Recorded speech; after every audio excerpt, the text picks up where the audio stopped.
Welcome, young world, old world, dead world, alive world. It's free advice. I got somebody special. Y'all know the realms that I work in: sports, fashion, music, art, entertainment, just culture in general. This guest that I have on today, I think a lot of people know him from the sports world, but he, to me, ever since I followed his career, was a lot of these same lanes, a lot of the same world. Ladies and gentlemen, I bring y'all Baron Davis. What's going on, good sir? Thank you for coming on the show. Thanks for having me, Seth Bree. Oh man, What's up, my dog? I'm good, man. I'm proud of you, good brother. You know, I think I sent you a picture over the holidays. Actually, one of my cousins wearing Black Santa. Yeah, you did. You I did. was, I appreciate that. I appreciate Cuzzo. yeah, Shout out to Cuzzo. yeah. Nah, that was it I would was. have tagged him, but you ain't you just sent the picture. It was cool, I though. was what's my cousin Vinny. I was just excited to see. You know what it is to see that character pop up. Yeah, I don't even know how he got the shirt. He lives in Boston, right. and I was like, wow. But you know, I've been seeing Black Santa pop up everywhere, man, and I think it's time for the world to really get a dose of Black Santa. Yeah, I agree, man. It's been a long time, just kind of like a long time coming to get it to a point where we feel like, we right on schedule where we want to be. And we've learned a lot, you know what I mean, as we've like built the company, maneuvered the company, just try and really like form a business out of this and create a business out of Black Santa. So it's like you start seeing things start to come to fruition, and you just start become more and more appreciative of like the people around that's making it happen. Happen You with know you, what I mean? Because team. it's not like it ain't about me no more at this point. Like, I've had kind of like my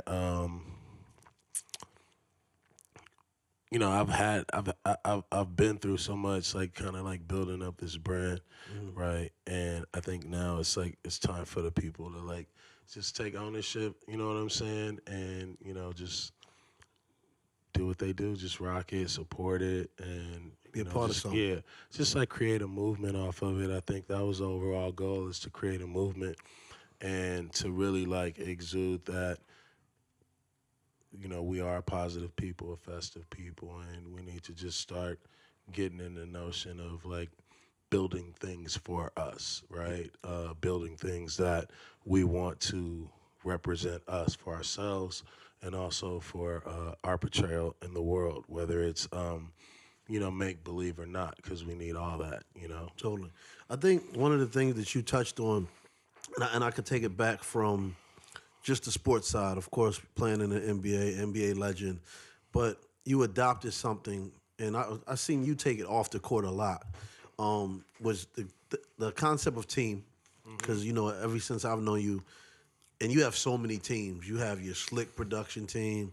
You have the BD team that works with you in all your ventures, and the family's another team. But then alongside a team is that you always connected to me culture Yeah. to from I could talk about from Golden State to New York. It was a swag how you wore your the headbands, the outfits. I think I'm not sure about you. To me, you was one of the first athletes signed to Reebok, and I think it was a lot of Reebok. Your DNA in that Reebok whole takeoff. How important was culture connected to you to every aspect of the game?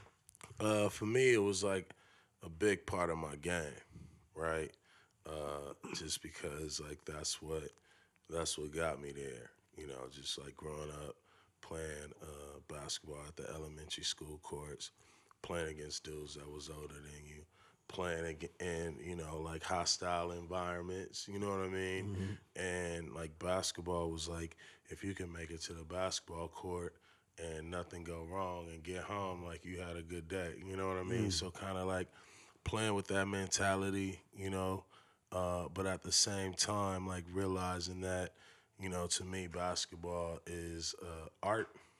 Okay, You know what I'm saying? totally And agrees. like every game is like I get to like try and do something or create something or wait for a moment where, I can just do something that maybe fundamentally sound, but maybe it may not. You know what I mean? It's like, for me, basketball is an opportunity to try stuff, but to also like whatever I could do to like turn the tables for us, for the team, was always like the most important thing. So So it's in the ball because I didn't get to see it. I just seen the swag on the court, the character on the court, the attitude of the player and the person is two different people. Um, and then the businessman.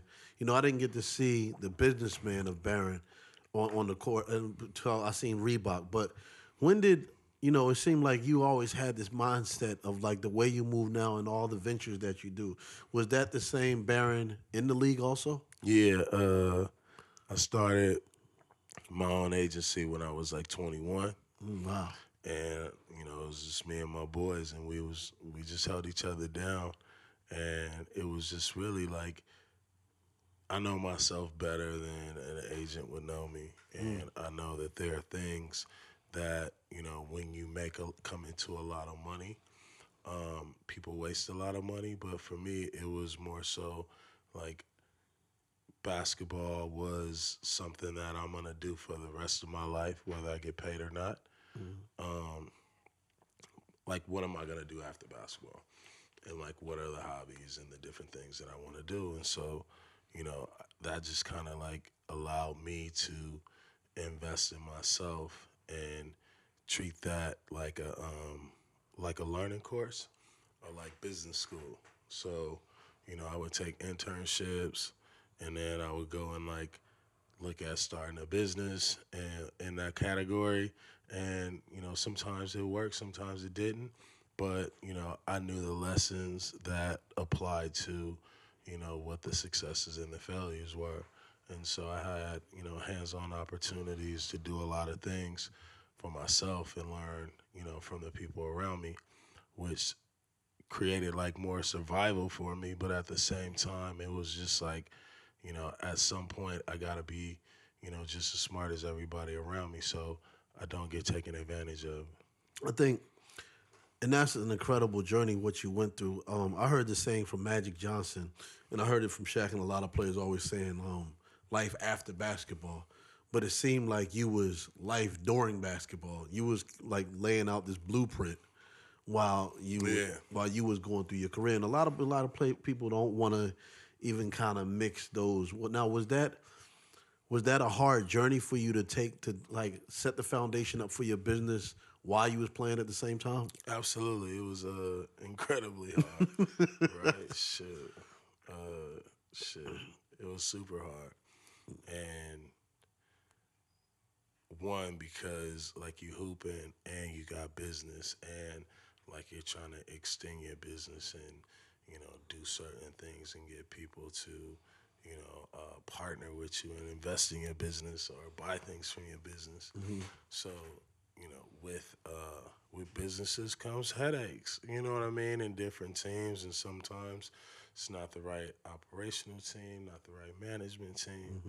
Um, but you live and learn. And so what I was doing was I chose to take the road less taken. You know what I Gotcha. mean?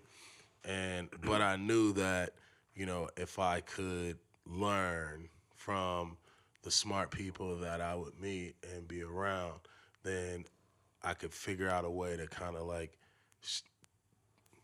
develop a cheat code. Got you. You know what I mean? Yep.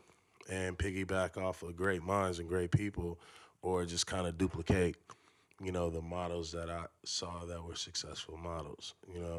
And then more importantly, like, hopefully I'll be able to like pave the way, right? Or at some point, more people will start doing it like this, because if we do, it'll create a whole, industry. And, I laugh at my homeboys all the time. They're like, yo, bro, remember 10 years ago you told us like if we. And I'm like, man, when you're the same age as your homeboy sometimes and you kind of living and surviving and you the same age and they have different paths, right? They don't really understand, right, that y'all the same, but y'all different. No, totally. I get that from just knowing a lot of players through my life, and I'm a lot of the players OG. Yeah. But I always tell them, look, you did. You my OG, fool. Yeah, I am. I am your OG. But your day one of you going in the league is bigger than anything I did business wise. Yeah. And y'all become businessmen on a whole nother level. Your day one, and so to your point, sometimes people think about their age and think they have more experience. You really not in every level in life. Yeah. And sometimes you gotta respect a person's path and humble yourself in your age to be able to learn. And No, for sure. and a great point that I was thinking while you were saying it is now when you see what LeBron is doing with his company. Absolutely. You see what KD is doing with Steph 35 Curry. inches, Steph, and now I think Wade. yeah, You know, Dwayne Wade just did Dwayne part of Wade. CAA. Man, incredible. And Incredible. I don't think the fans get you know what, they only know y'all on the court. So I remember when like kind of you retired and it seemed like overnight. Barron's in the movies, entertainment, and that, and I was like, yo, how did he do all this that fast? And I don't think the viewers and the fans never get to see the journey. Yeah. And because you turned that corner so incredible to be your name got out in a Hollywood circuit so fast after basketball. So it was incredible, and props to that. But how did that transition happen for you? Like, I just started early. so Yeah, I started early. I remember like my very first. I used to be on the set at Reebok all the time. Like it started with Nike.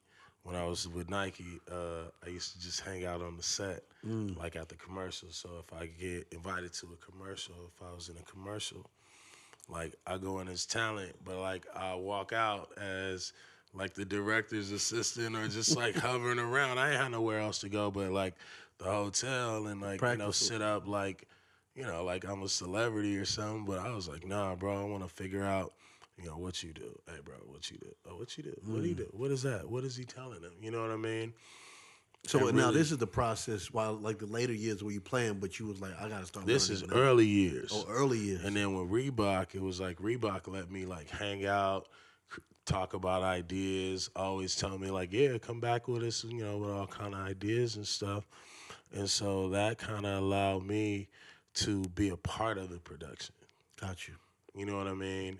And they actually like trusted me with like content and ideas and doing things and they actually like we would brainstorm about stuff and come up with concepts, right?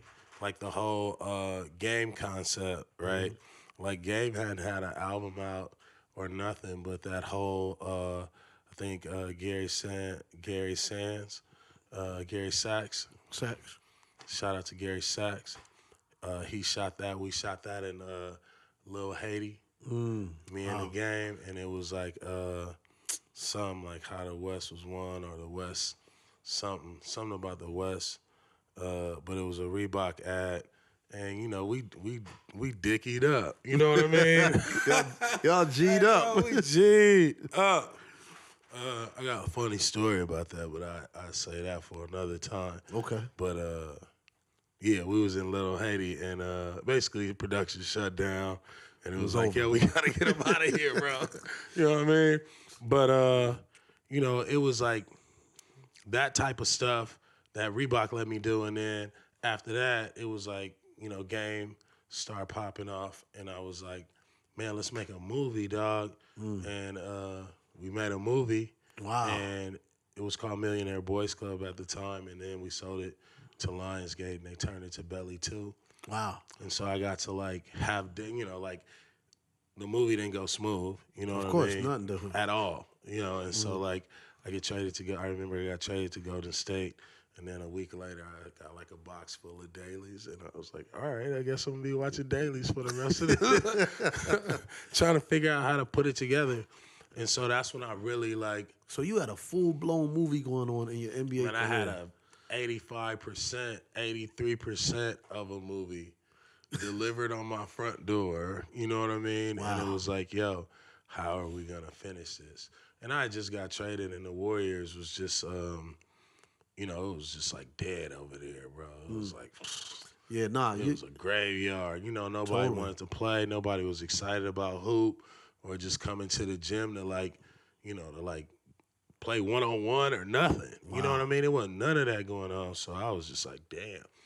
All right, well, I'm gonna have a lot of time on my hands since we ain't really allowed to like come in the gym. Gym and You know play- what I I mean? can- But we like can't play all ball, the but players, shout out to all the players like Dunleavy, all those dudes. They would always go back at night. You know what I mean? Or go to the gym at night. But practice wasn't fun. You know what I'm saying? got you. So like practice was like a graveyard, and so dudes would be so frustrated that they just want to get in the gym at night. And then like shout out to the Warriors for like developing that system where like you can come to you got a practice facility. You come whenever you 24 want. Man, what? Yeah, nah, that's you Turn know the what? music on, bro. I was ready to say, Everything. It Lit.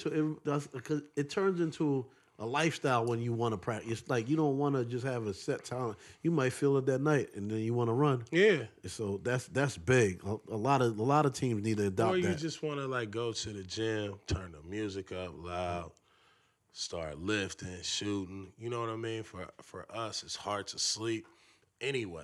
You know Yeah, what I mean? Because totally. like you may be thinking about the game, you may be thinking about the road trip, and it's like, man, I gotta let off some steam. So you want to go to the gym, and you could go.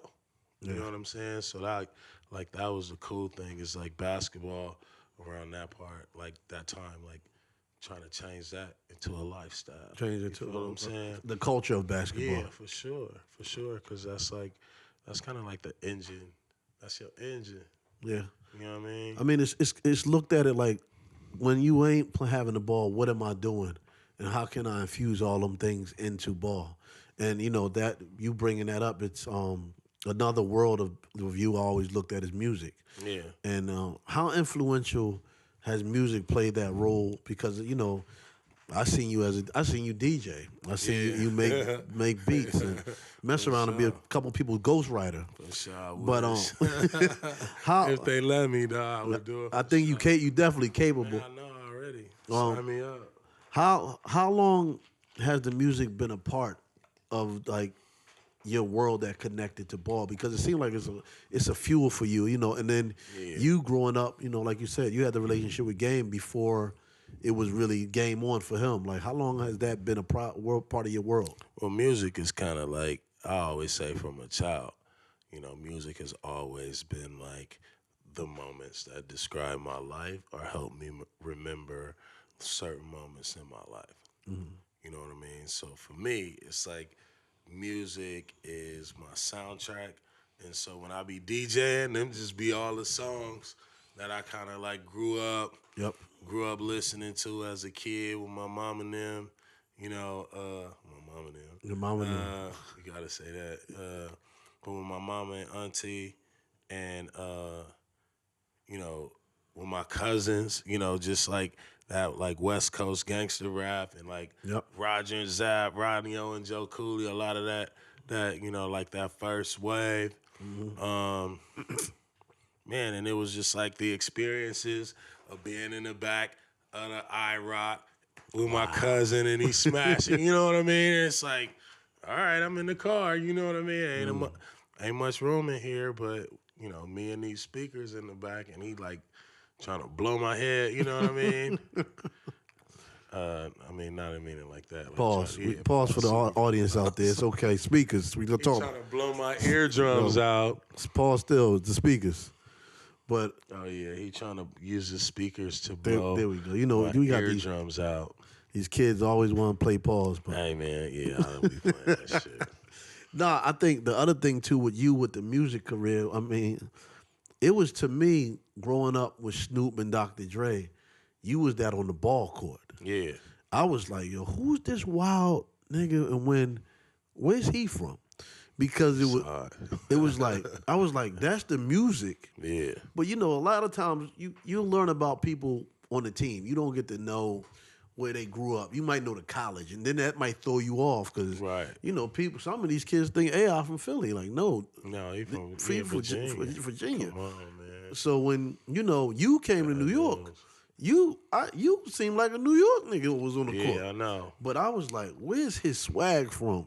And then once I realized LA and matched that with the connecting dots to the music, I was like, oh, he just like the rappers. Yeah.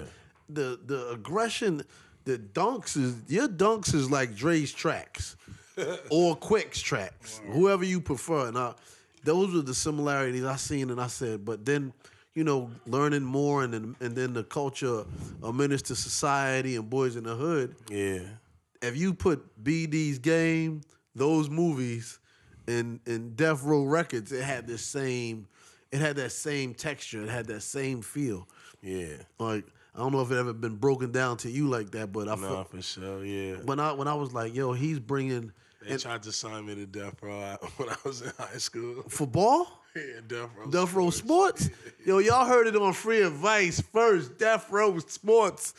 BD would have been the first Death Row Sports. No, I wasn't. I said he It would wasn't have been. happening. It wasn't happening. It wasn't happening. I'm cool, homie. I'm cool. Wow, that's legend. But that shows a lot about who you are. Yeah, it was it was like for me, I went to Crossroads. And so I finally started to appreciate life my sophomore year. You know what I mean? Totally. And so once I figured out, like, damn, dog, like, hold on. I'm nice, dog. I'm nice. Let me stay on the straight and narrow. You know what I mean? Because then, like, a lot of my homeboys, they was, like, going through their life, and their struggles with life. And I was still kind of, when you're in high school, you're still connected to that. So I just kind of, like, needed basketball to, like, disappear. You know what I'm saying? To get away from everything. And so, like, I kind of used that as, like, my vehicle to, like, transition, like, my game and all that. Everything. And then, like, once I started doing that, I started focusing. I started being able to travel. So when I was able to travel, I was, like, playing against dudes from all over the country. And I'd be like, damn, he nice. Hey, bro, how you do that move? Show me that move. And I start bagging up. And then I come back to L.A., right, with a mixed bag of all these different dudes from, like, all over America. Mateen Cleaves, then Sham God, Ronald Kurt, everybody had Mark Karcher. All these dudes had something, like a flavor and a style, you know what I mean? It was crazy. So when I took it back to LA, it was like I had forgot a lot of I wasn't doing the moves right, but they was working, you know what I mean? It was working. So what you learned, it worked. Yeah, and so like when I brought that back, and now I'm getting taller, I can dunk. Oh, it's over. Because I have been the littlest dude for the longest time, bro. So I'm about to smash on everybody with the moves before the dunk, bro. And the moves are essential. Yeah, you know what I mean? Because I had to have the moves as a little dude to get to the hoop to get my shot off. Once I started growing, it was just, and then I started playing with the pros in the summertime, and they started letting me hoop, and I caught a few bodies. Yep. In the pickup runs, and they was like, "Oh, he official." Like when he getting drafted, it was like, "No, he in high school." And then that's like kind of like when my name started picking up, buzzing. And I was like, "Okay, yeah, this is what we want." You know what I mean? This is what we want, and it was like, all right, I want to play all the teams from the city. You know what I mean? We got to take this team to Crossroads all the way to the hood, to Dominguez. You basically got to take it on tour. Yeah. We got to go do that because, one, it was crazy, like, just how my mind was working as a young kid. Because I was like, all right, senior year, I sat down with the coach. I said, bro, we got to play this city team, that city team, that city team, right? Because I can't just be playing every day the same teams. Bro, I can't be playing all my games over here. It's not helping. You know what I mean? Yeah. My homeboys can't see me. They ain't seen me. I'm tall now.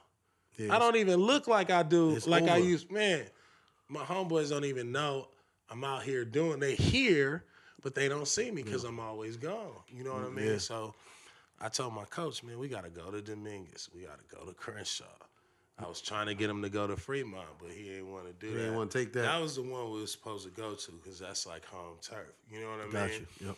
And I was like, man, that was going to be That was epic. epic. That would have been the most epic moment in my life from a high school game perspective. You know what I mean? Yeah. Where it was like, I am the home team. You know what I mean? But we start playing. We went and played Crenshaw, all that. So I was like, thinking about it, like, yo, we can't just be this West Side team and like I'm this good and we this good and we ain't going over Yeah, here. it's not like you wasn't not mix having it real in. challenges. Yeah, we ain't gonna win no state this way, bro. So we that gotta go play against the best. best of the for you to be the best. In order for me to even like, Yeah.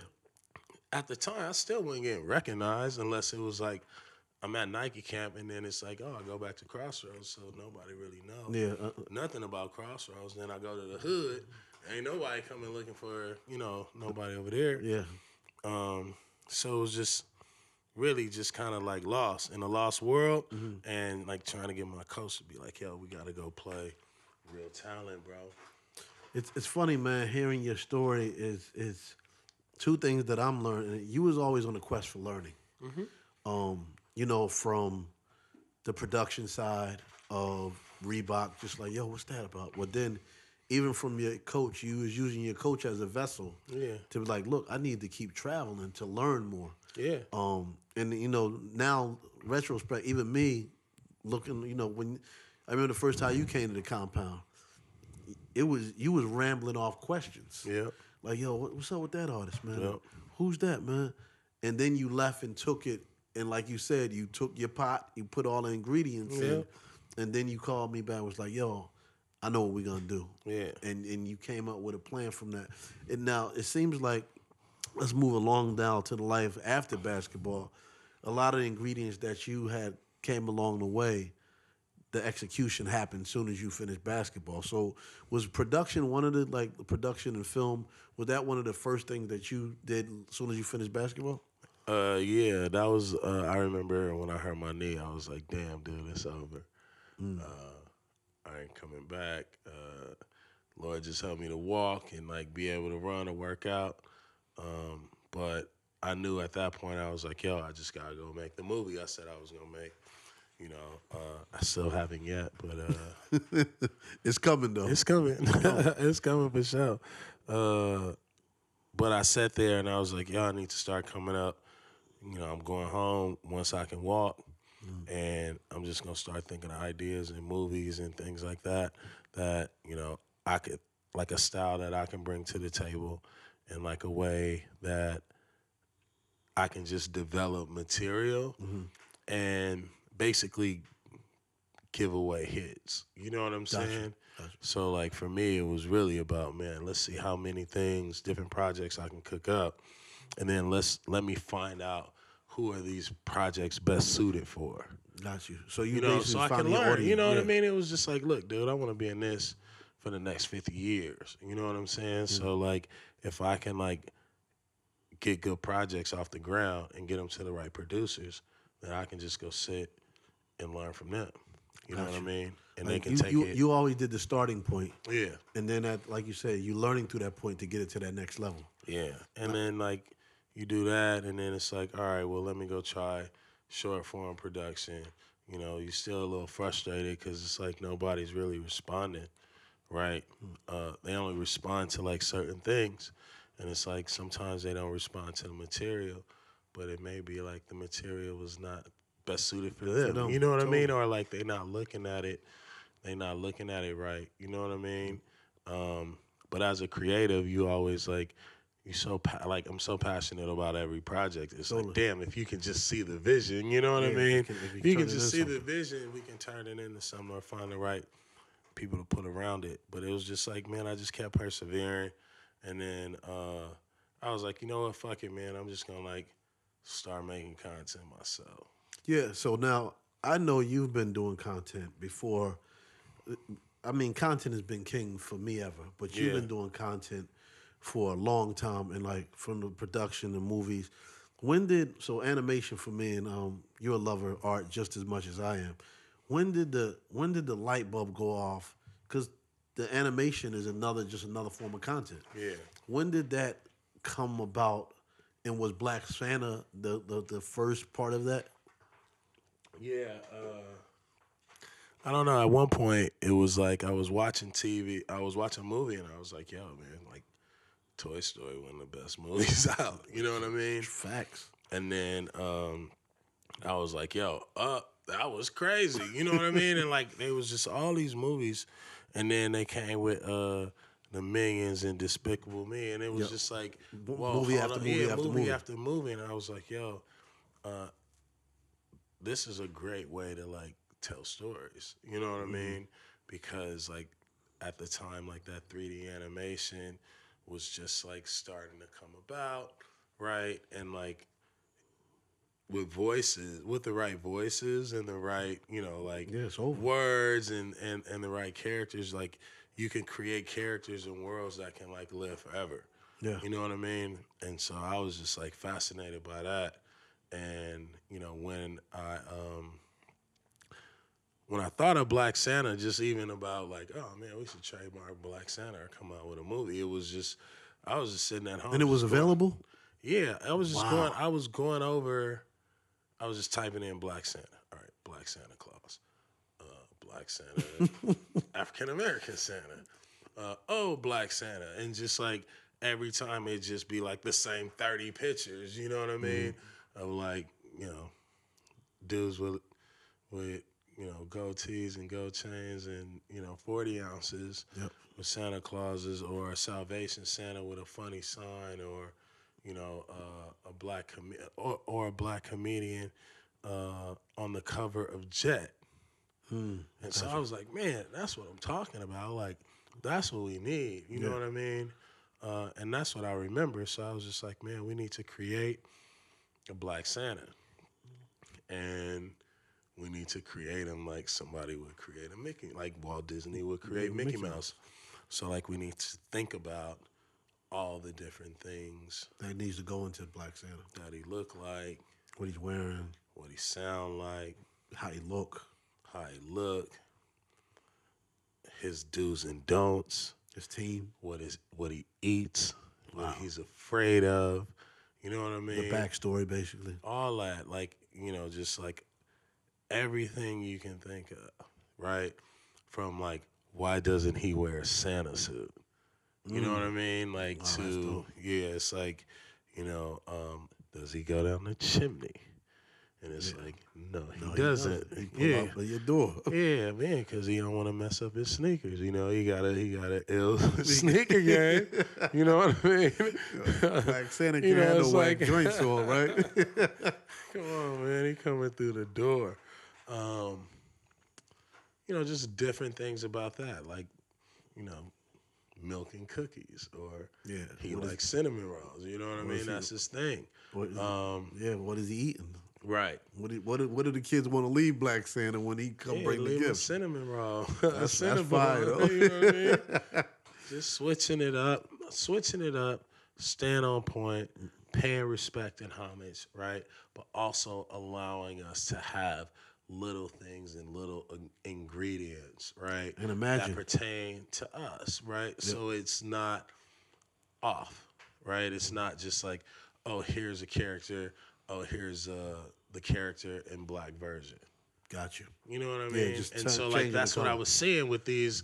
It was like, oh, there's a Santa Claus, but here's like a black painted Santa Claus. Yep. And like my homeboy mom, she collected like black Santas and black figurines. Wow. My grandma collected black figurines, and it's like when you're a kid, you don't really appreciate that or understand that. Yep. You know what I'm So saying? later. But it's like that's damn near all we got.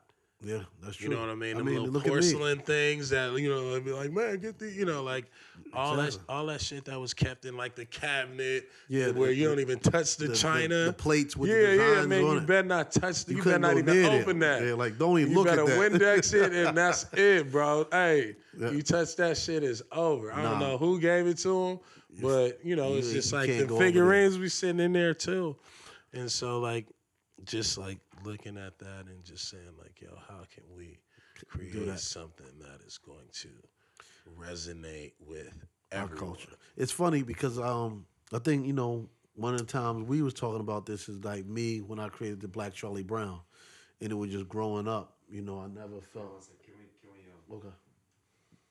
And then we got a couple more. And we good. The thing with what? So free advice is basically your journey of giving advice without telling people, Yeah. without like the learning like. And now that I know you, I see you always do that. Like you be wanting to know shit Yeah. and how to apply it. We good?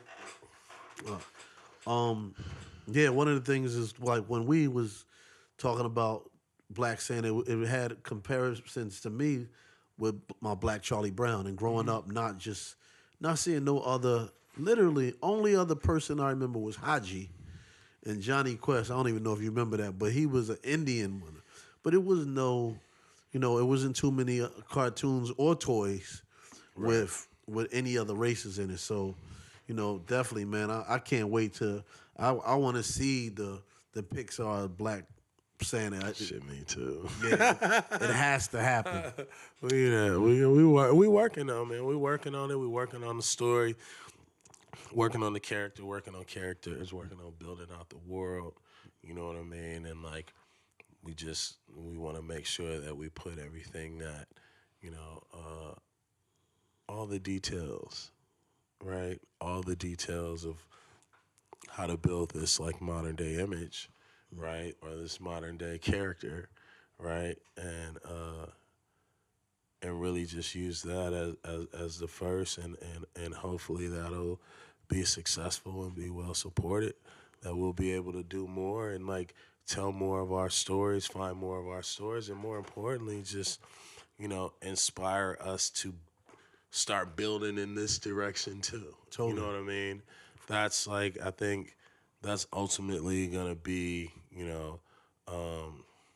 what I'm known for, is somebody who like went in and reconstructed some shit, and it was untraditional, but he found something, and You built made a the whole. unnormal normal, and I mean I think that's what you've been doing your whole career, and which brings me pretty much to my next question. I remember being around you, and I think it was Matt Barnes, and we were just having a conversation about athletes, and it was how you made the example how he was like, I used to get up 5:30, 6:30 every morning to practice or work out.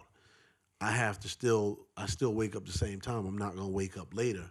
Right. How important was it to take the DNA of an athlete and bring that to the business world? Like, and you're a juggler. Yeah. I like I said, it's fashion, it's music, it's sports, it's entertainment, it's tech. How did you do that process? Like, because to me, being around athletes, that's why I got so many athletes friends. I feel like I'm an athlete by spirit, but I don't play. But seeing like how was that transition to taking it from your athlete world to the business world, but keeping up that same DNA? Just love the game. But is that any game Love the that you're game. in? Because Yeah, it's just like I stay by, first of all, basketball. Keep basketball in your life. okay, Still train, you know what I mean? Yep. Still go to the gym, still get your shots up, still laying, still like, that's where like, don't lose that kid, you know what I mean? Or don't let that kid go, because that kid is like what's gonna help you be curious about all the other things. so And the basketball is dream- basically, yeah, man, keep hooping. Keep and that's hooping. you put that Yeah. DNA into anything else you do. And you put that same love, right, or that same fun into anything that you're learning. Wow. You know what I mean? And so like, when you hooping, you're trying to develop all the shortcuts and the cheat codes, because you need all the advantages that you possibly can get, right? Because when you playing against LeBron or D Wade or Kobe or whomever, like these, the Nashes, like these dudes are like damn near like and flawless. Yeah. You know what I'm saying? Like, so you gotta be able to learn everything, research everything, digest everything, right? Do the work so you can have at least a shot, right? And then understand like where are your advantages, where can you take control of your talents and building your confidence from that. So if you take that same notion, right, and you waking up in the morning at 5:30 and maybe you don't get shots, but you develop some type of Your emails go exercise out. or something like that, you know what I mean? Yep. That is now in your routine. You start to still build, right, that same character, and like those same leadership traits are gonna like follow you, and you're gonna realize like, damn, dude, I'm in finance. I don't know much about finance.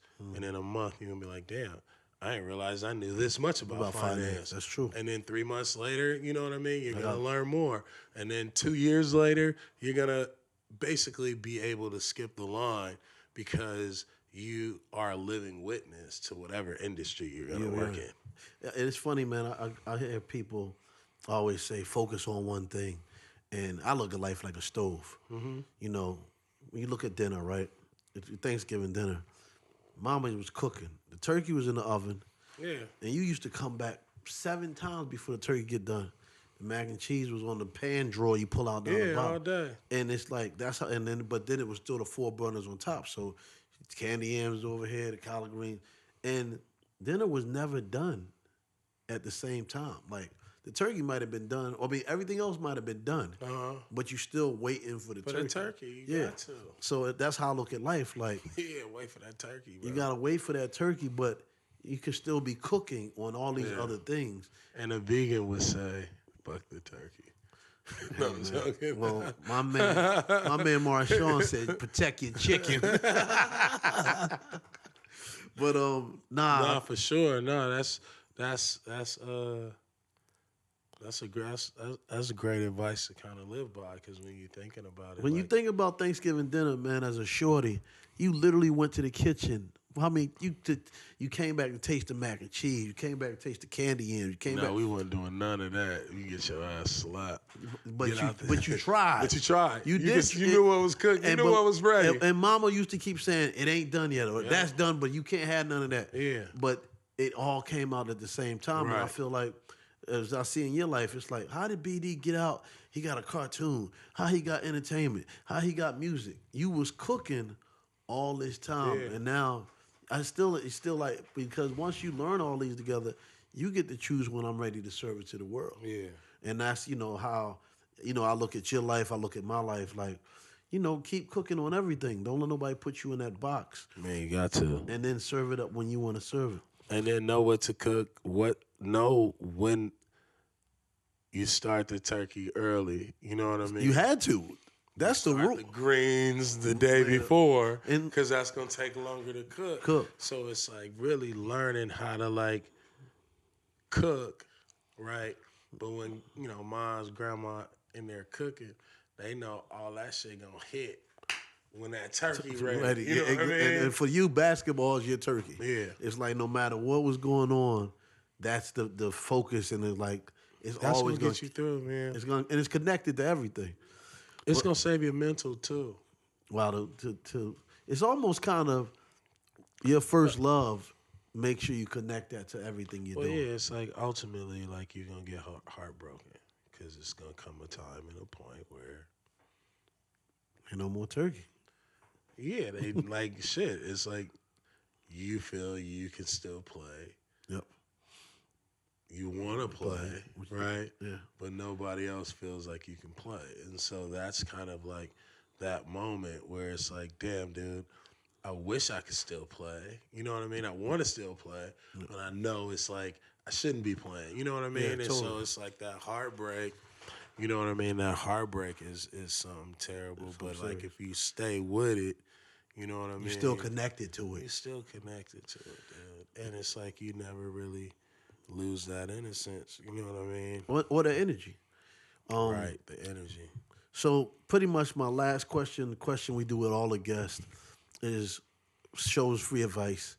Name a moment in your life where you got advice from somebody that you took and it really put you on a different path or benefited you. I can remember 1,000 moments. But one of your favorite favorite pieces of advice you got. I think mine always came. I would say my grandmother. Be humble. Wow. Be humble. You know what I mean? Like you ain't gonna get nowhere. You know what I mean? No matter what happened in your life, I don't care who you hang out with. I don't care what you do. Be humble. Nah, it's just funny. I think I live by the same one. Being humble. Yeah. It wins in every situation. I mean, I don't. Maybe you're not on the court though. You on the court? I didn't see that being humble, but I mean, yeah, you still. I mean, you still have to though. no, you do. You know what I mean? You still like. You know, you still have to respect your opponents. That's what, Totally. you know. Yep. Like you don't know who you matching up at. Like everybody is a threat. Everybody is good. Everybody has a story. Everybody has a journey, and so you don't want to get caught on a bad night, Exactly. right? And somebody that you know that you can beat is beating you. You know what I mean? Good way to look at it. And so, you know, be humble, dog. You know what I mean? Stay humble. And, you know, that's kind of like how you get ahead. Nah, well, thank you, BD, man. Thank you for coming on Free Advice.